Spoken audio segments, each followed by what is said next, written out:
And it's the one you keep asking about.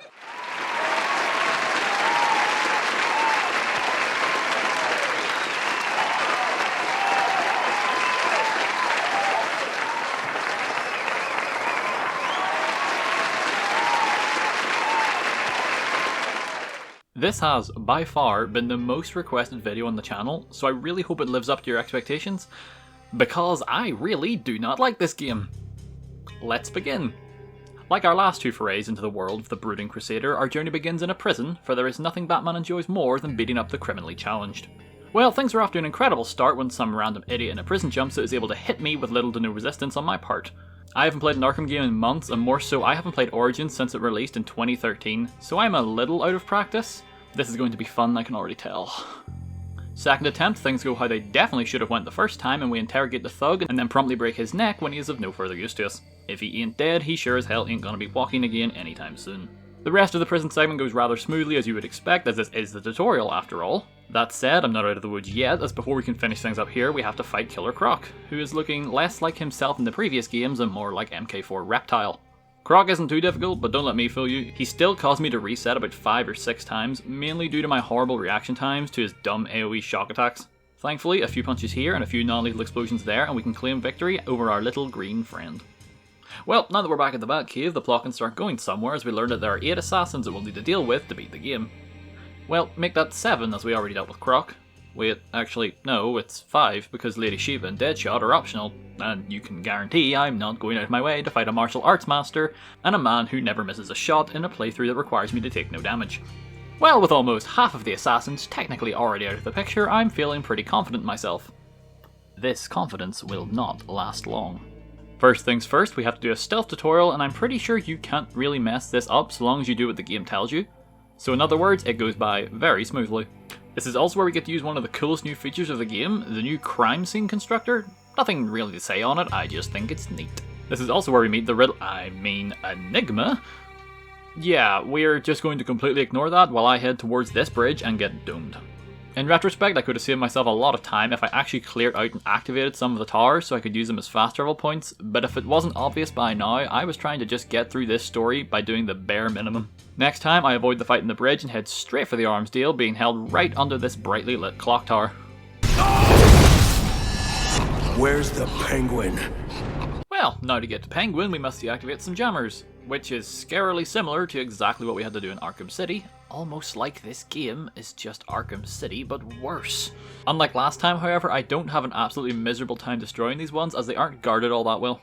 Arriving at Penguin's ship nearly has my heart jump out of my chest when I see it is guarded by a couple of snipers, as from experience with these games, snipers usually aren't introduced until a bit later into the game. That being said, they aren't in the best positions, so I just deal with them first and then take out a few thugs around the outside of the ship and tried to cheat the game by just going inside, but apparently that's not allowed, as it is important that Batman takes out these thugs right now for some reason.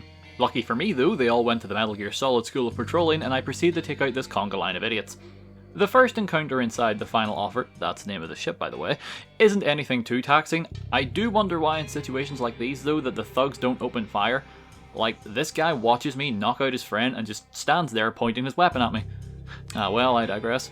Remember how earlier I mentioned how the stuff with the jammers was eerily similar to dealing with the Penguin in Arkham City? Yeah, well now there's a section with a raft that you need to use along with the Batclaw to get across some water. The only difference is this time there's no shark. Probably for the best as I don't have the Adam West costume, meaning I don't have access to the shark repellent. Back to what's important, it's time to fight the Electrocutioner, who conveniently for all of us is also attempting a no damage run, so... Not to harp on with this issue, but the fight afterwards is just about the same as the massive gladiator pit fight with Penguin's men in, you guessed it, Arkham City. It's alright though, as just like that fight, I get through rather easily. The thugs don't pose much of a threat, the only thing that can hurt me right now is this woman's accent. Boy! Fighting like this is giving Copperhead a bad name! Now for what is becoming a recurring factor in most of these challenges, I'm off to a casino to beat some people up. Only difference being this time I'm not also going to rob them blind in the process. Things went well in the casino, until they didn't.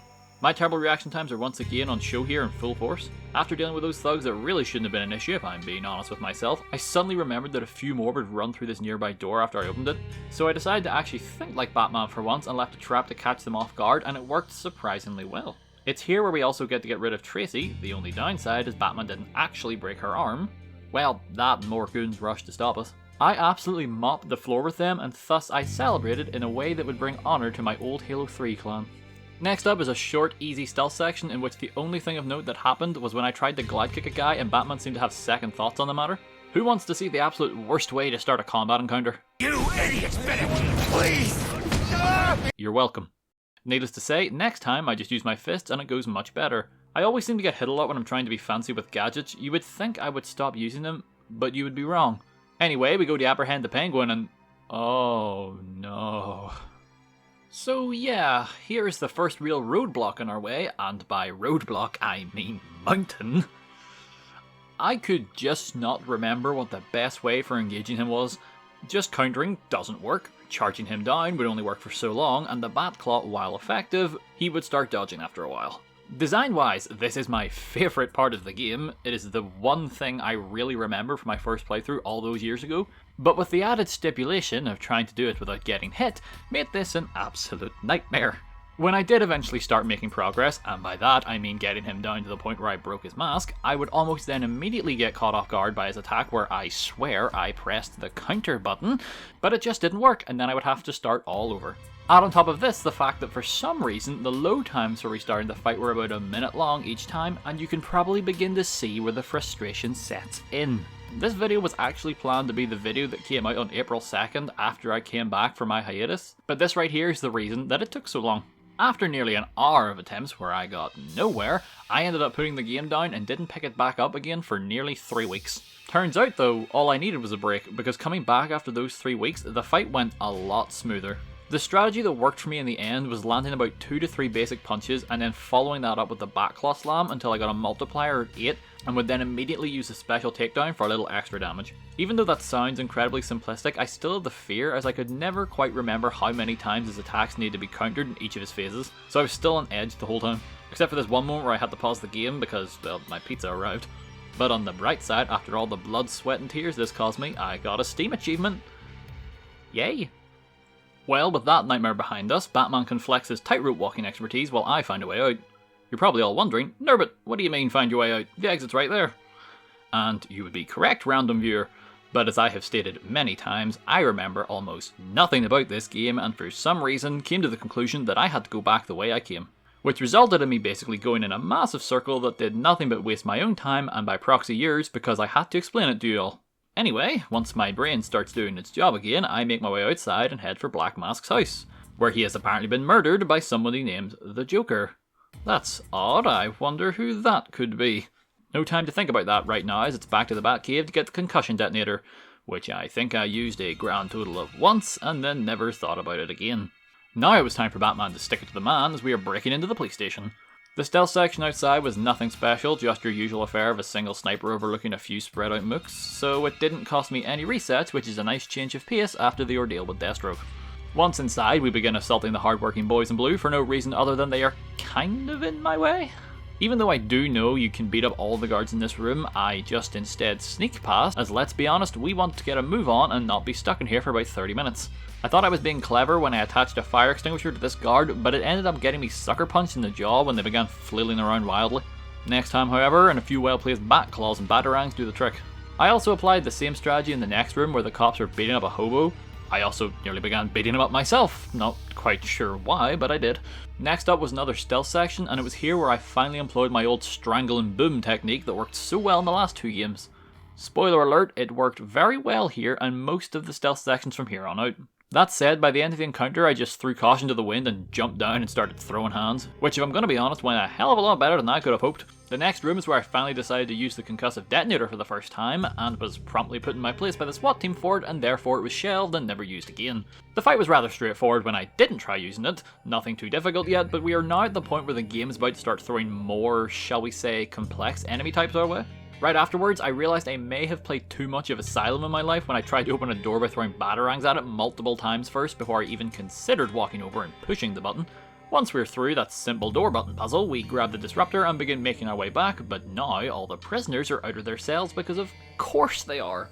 After we break through the door with a password that is sure to trigger most of us due to current events, we come face to face with our first venom-infused thug. While they might look intimidating, they aren't all that different from normal thugs other than the fact they take 2 combo takedowns to knock out as opposed to 1. So in other words, they're a piece of cake. The next encounter afterwards is really just there to show you that the Disruptor can in fact disrupt firearms, so once you do that, the fight is trivial at best. Next up, however, we get to meet our old pal Gordon, who must have had a pretty rough time between this game and Asylum because those 8 years hit him bad. I suppose sounding like Jarl Balgruuf from Skyrim will do that to a man. Next, it was off to everyone's favourite type of video game environment right after the forced water segment, the sewer level. Well, as any adolescent Abomination Samurai Tortoise fan knows, the sewers are always filled to the brim with martial artists, and Gotham City is of course no different. Needless to say, they beat the crap out of me multiple times before, much like many things in this game, my mind went blank and I forgot what the best course of action for combating them was. I could sit here and tell you that I beat them through sheer skill, but that wouldn't be accurate because what actually happened was I launched this one to the moon and then just insta-knocked out the other one with a double counter. Once they were out of the picture, I was able to mop up the other thugs rather quickly. Descending deeper into boredom, I mean the sewers, I spent longer than I should have trying to kill this guy by dragging him into the depths, but instead all I probably did was give him a severe concussion, so in other words, probably nothing new for Batman. In the next part of the sewers, I mess up my glide again, and Batman pays the price for it by getting domed with a brick, resulting in a reset and nearly another 2-minute long loading screen. I looked it up after trying to fix it myself, and apparently the long load issues are present for other players as well, so at least I'm not alone in my struggle.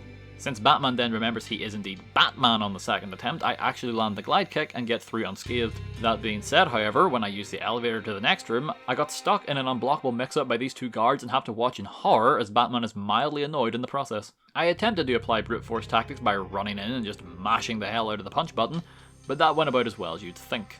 It was around this point I went against how I would normally play these games and began using the evade after nearly every hit instead of counter, because the counter button just did not seem to be as responsive to me in this as it did in the last 2 games. Well, lo and behold, it worked stupidly well, and then I beat this on my first try with this method. Well, finally out of the sewers, and we are greeted with this lovely sight. Grand affair, and it will be a grand affair hosted by the Hatter. We do hope that you can come. You can come, you can come. We do hope that you can come to share in all the joy. Good thing they dealt with themselves, otherwise this was about to turn the watership down. Well, with all the GCPD stuff out of the way, we can make our way back to the plot and figure out exactly what happened to Black Mask. It's Two-Face. Well, after that mind-blowing revelation that certainly didn't kill any interest I had in this story, we immediately get thrown into another stealth section, but now they have portable jammers, which I assume are meant to make these segments more challenging, but all it really does is make you go after the thug with the jammer first and then proceed how you normally would. And by normally, I mean I lure all the thugs into a single room and begin bouncing back and forward off of them like an incredibly angry tennis ball. Once there's only one guy left, we do get some information from him, and he reveals that the Joker is at the steel mill, just like Arkham City. This is getting ridiculous at this point. Uninspired level design and story aside, getting into the steel mill is relatively simple. Just take out the snipers from the highest to lowest, and from there, taking out anyone that's left is easy. Inside the steel mill, I was greeted by what would be the hardest room yet. Now, it's not actually difficult, but by this point my brain had melted and turned into mush during this recording session, and I was just not able for the life of me to deal with this small band of idiots. After many attempts, I managed to summon up just enough brain power to comprehend what was going on and get past the fight. Well, the first phase anyway. Turns out when you beat them all, a second gaggle of undesirables come through the door, featuring greater numbers and a tougher leader. Thankfully though, someone at Warner Brothers must have heard my cries of defeat and took pity on me, because restarting at this point only puts you back to the start of the second phase. The big guy in this phase is pretty much just like fighting a slightly more difficult version of one of Bane's Venom thugs.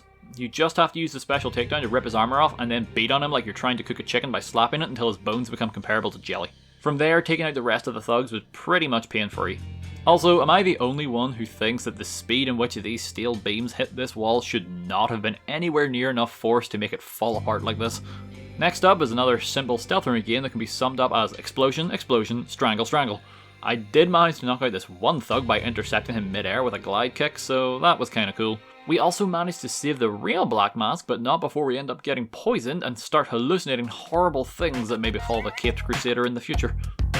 Alright, boss fight time. It's your standard here's a bunch of duplicates but only one of them's real type situations. Usually in most games you would just figure out which one is real and then focus down that one to get the fight over with, But that strategy wasn't panning out all too well for me, as when I went in with that mindset, more often than not, I would get blindsided by one of the fake Copperheads doing their grab attack on me, and I'm not sure if you can avoid damage with this, because I was mashing my controller so fast that I may have done lasting damage to the A button of my Xbox controller. I did have to reset a few times here, but once I remembered the absolute power of the jump every time you punch technique, then the fight began to go my way. Her little dash move she does in the third phase caught me off guard more times than I can count, and that was infuriating because it kept happening right before the antidote dropped down. That being said, once you get the cure, it is rather cathartic to see Batman do this. Finally, out of the steel mill, and it was time to once again track down the Joker in this complex game of bat and mouse. We do this by tracking the gloves of our old punny electric friend.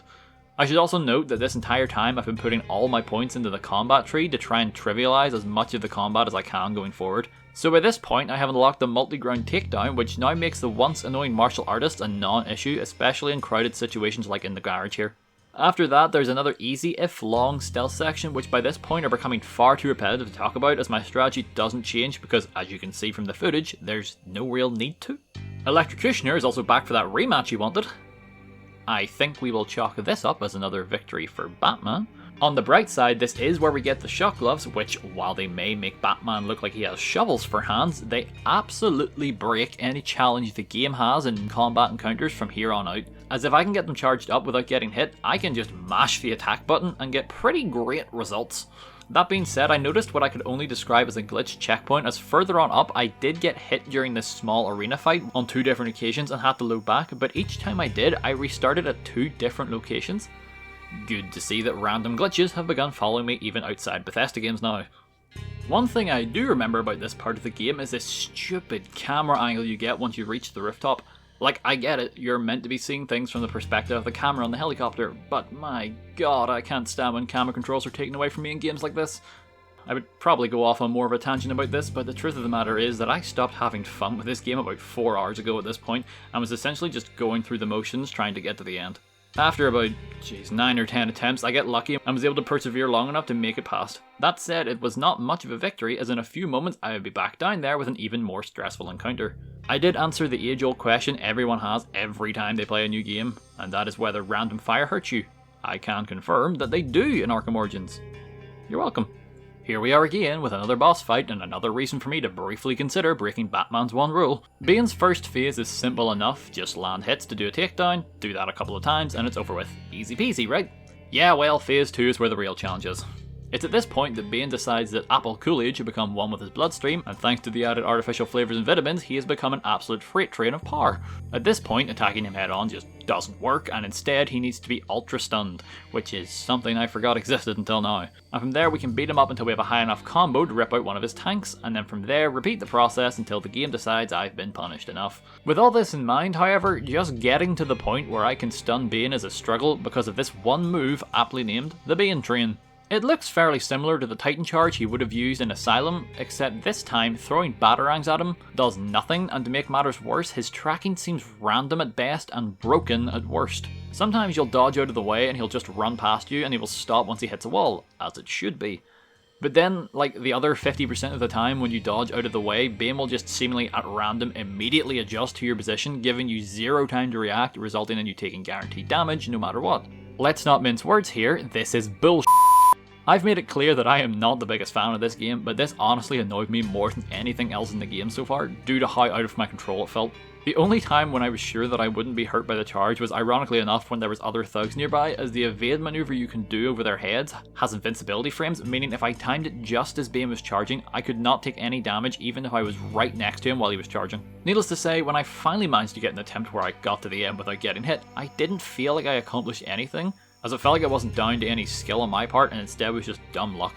After that agonising encounter, Batman leaps to the Joker's safety because this is a prequel and we still have about 2 hours left of this game to fill. Here's a neat twist though, as for the first time outside of challenge maps we actually get to play as the Joker. He isn't all too different from Batman gameplay wise, but still, it's the thought that counts. Interestingly enough, he also can't take damage, so that's music to my ears, meaning this short but sweet section is wrapped up rather quickly, and honestly, it makes me wish I could just continue to play as him. Sadly though, this is Batman Arkham Origins, not Joker, so it's back to long, tan and handsome for now.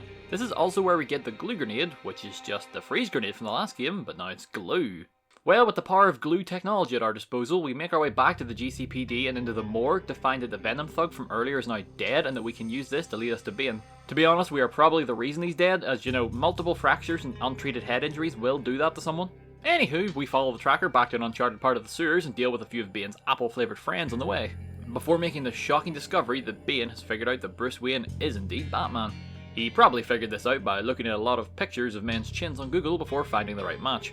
You would think that now that we have this information that we would be heading to find Bane, but you would be wrong because we have a burn victim that needs to be beaten up, as cruel as that sounds, but I assure you he has it coming. Before we can do that, however, we have some bombs to defuse. First bomb's in a stealth section, with the main gimmick being that some of the gargoyles are rigged with mines, which is kinda like that one room in Asylum that caused me to lose a few years of my life. Thankfully though, this time having the gargoyles explode is almost helpful, as I can basically use the explosion to lure the enemies away while I pick off lone stragglers. So, in other words, it's another easy stealth section. The next bomb was an even easier stealth section, so that's all I can really say about that without sounding like a broken record. To change things up just a little, the final bomb is a combat encounter, but by this point I have just about fully upgraded my shock gloves, so...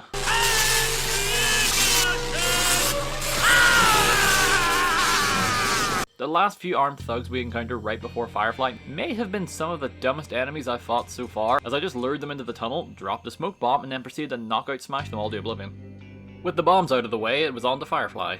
And in a nice change of pace, he was actually so much easier than Bane. All you have to do is throw batarangs and glue grenades at him when there's an opening, and then when prompted by the game, use the backclaw slam. Do this a few times and the fight's over before it really has a chance to begin.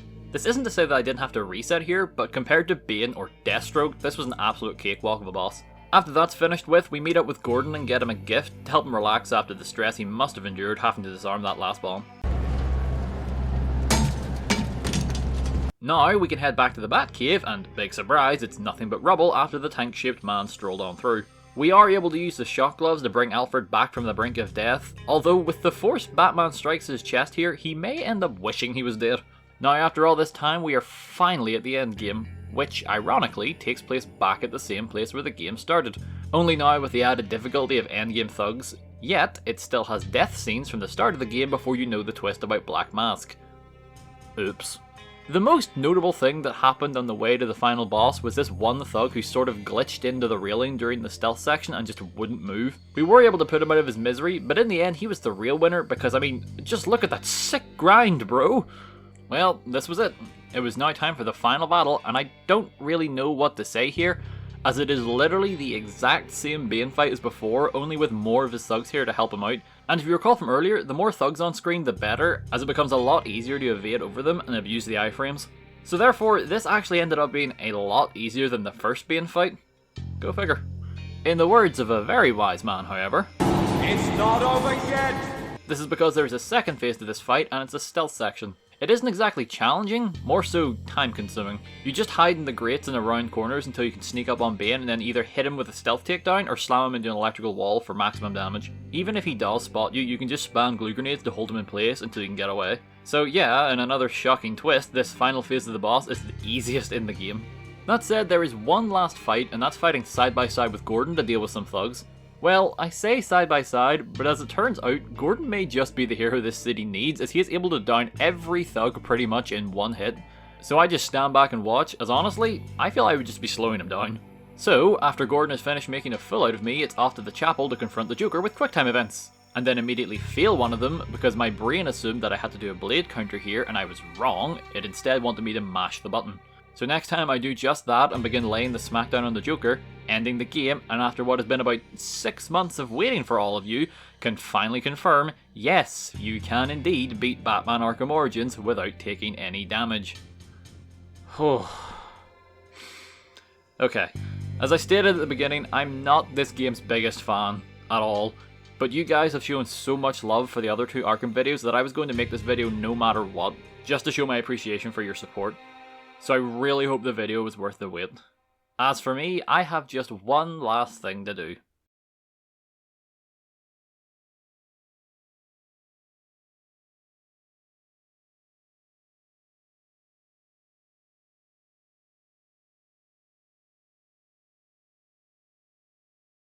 See y'all next week!